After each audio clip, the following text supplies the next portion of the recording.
the thing that happens with, like, ask a rock musician to play jazz and he can't do it. Ask a jazz musician to play rock and he could probably do it in 10 minutes. The reason is that rock is a very direct and elementary form of what sort of is happening, and it's very measured. It's an 8 to the bar thing. It's very much on the beat and very, very measured thing. It's not that difficult to feel and to do, I don't think, for a musician that can handle it. And all I have to do is learn to feel it and handle, start to handle it. But the jazz thing, I think, my opinion is that it's a little more liquid and maybe a little more sophisticated craft-wise and even feeling-wise. A drummer was telling me that plays some rock drums like that. He was waiting all these years to have somebody ask him, what is that ding-dig-a-ding-dig-a-ding? He says, it finally happened. The rock drummer asked him, he says, because they're always playing the measured beat. And it's a very subtle thing to play jazz time and make it swing and have a pulse. And,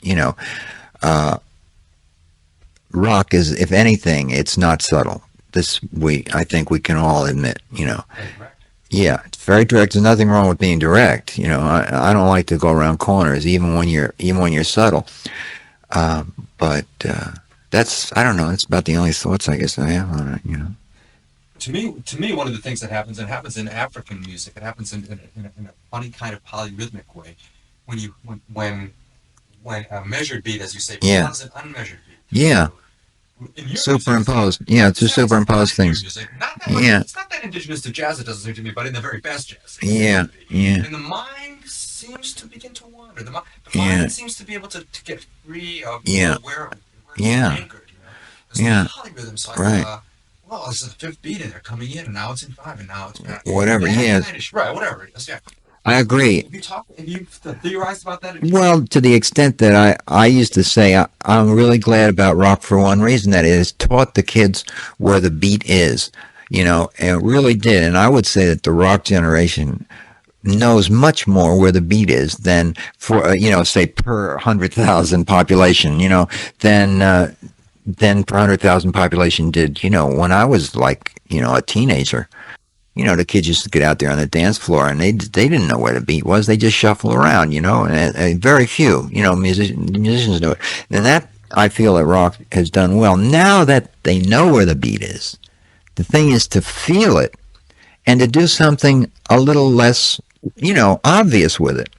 That's what I would think, and that's perhaps one reason why a lot of young kids are coming into jazz, because they can feel the beat now, and now they realize that what they hear is not just a string of abstract, unrelated rhythmical things, or whatever, that, there's a pulse underlying the whole thing, and it doesn't have to be constantly pounded, But, I'm beginning to sound like I have a gripe. Maybe somewhere deep inside me, I did resent a little bit the fact that, that terrific phenomena of rock in the 60s pushed jazz into a corner, because I don't want to be controversial. I don't want to get into controversies about it. I really don't. It doesn't matter to me. I'm where I'm at. They're where they're at. Let's all be happy, And all I ever say about anybody is, whatever you do, you got to live with it, And, if you're in it for a buck, that's fine, as long as you know it. If you're in it for your, soul food, food for your soul or spirit, that's great too, or both. Whatever it is, you have to live with it, and I'm happy to live with, with what I'm doing, and somebody else probably hates it. So, that's all I can say, really. Is that what separates jazz from rock, finally, other than musical considerations, is that jazz is for the music and rock is for maybe money and music?